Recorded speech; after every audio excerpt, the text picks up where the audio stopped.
Today I'm going to talk about something a little bit different. This is a Sears Kenmore machine. It is the model 1040. It comes in this little clamshell case and is a handy little portable machine. I'm going to go ahead and open this up. And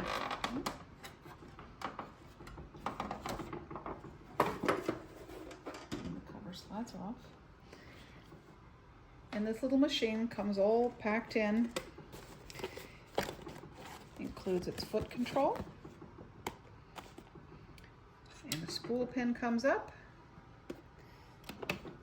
And to get it ready for sewing, it has its box of attachments. And it's interesting how this fits in there. You lift the little flap and you slide it down. It has little grooves there. And then it flips backwards to store away. And on the side, there's an extra arm that comes up to give you a little bit more workspace. And so we'll go ahead and get the controller set up and we'll show you how to thread this. The foot control actually plugs into the back of the machine right here, and that gives you all connected. So first, to remove the bobbin case from this machine, it's down under here. It is a class 15 bobbin, and the bobbin case lifts out there, and we'll pull that bobbin out. And we'll go ahead and add a little bit more thread to that. So to wind the bobbin, the spool of thread goes on top, and it goes around this guide, and it goes around that little guide there. And then I usually like to get it started and bring it around, and it goes on the post. Make sure the thread is seated under the guide here, and you'll push the finger in and release the clutch. And I'm going to make sure that's seated in there. Then we'll go ahead and turn that on and wind the bobbin.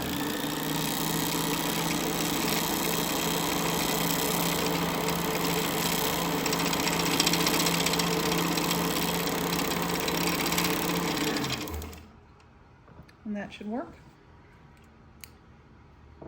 Once the bobbin is done winding, you cut your thread and release it here and lift off the bobbin. The bobbin threads coming over the top, and hold the bobbin case with the finger pointing up and slide the bobbin into the case, and then bring the thread around and let it pass up through the slot so that it is under the spring, the flat spring there, and then I grab it by the latch and insert it back in to its spot, making sure the finger is located in the notch underneath. Then you tighten the clutch up, and we'll go ahead and thread the machine. So the thread's going to come out of that little guide, and it's just going to go from here to here. It's going to lay down in between the tension discs here. It goes around the spring that you pull up so that it can go over that finger, and then it goes behind this guide. It goes into the take-up, back down through this guide here. There's a little guide in here. And lastly, there's a little guide where it'll pass through the back before it goes through the needle. And this needle threads from front to back, and then you'll pass it to the back, and then turn the hand wheel so that it brings up the lower thread. And you grab that, pull it out. And at this point, I like to go ahead and put the tray back in. If you need more workspace, you can open this up. If not, it can be closed back down and tucked away.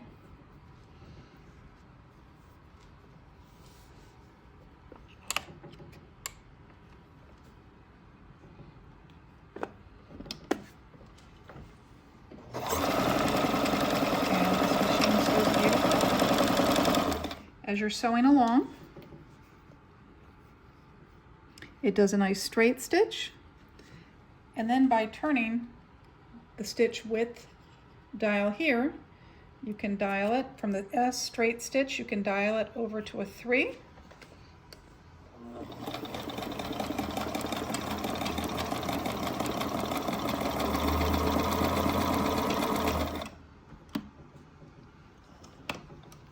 And it gives a nice wide zigzag stitch. And you can vary the width of the stitch here. This machine also does sew. A few other options here. It does do some satin stitch, some buttonhole, stair-step zigzag, as well as a blind stitch hem, so you can dial those in, and in the manual it'll tell you which stitches to get you for the buttonhole. To do a reverse, go ahead and stitch forward a little bit. To reverse, it actually just holds down, sew backwards, and then you can let go and move on. And you can dial in your stitch length down here. So overall, this is a great little machine. It's handy. It's fairly light and easy to move around. I like that it's portable and it does basic simple zigzags, buttonholes. There's adapters that come with this particular machine if you happen to find one that's complete. There's attachments in here that will give you buttonhole options, as well as some binder attachments and a variety of other choices that you can work on here with this machine. But it's a great little one. If you happen to run across one, it's worth picking up.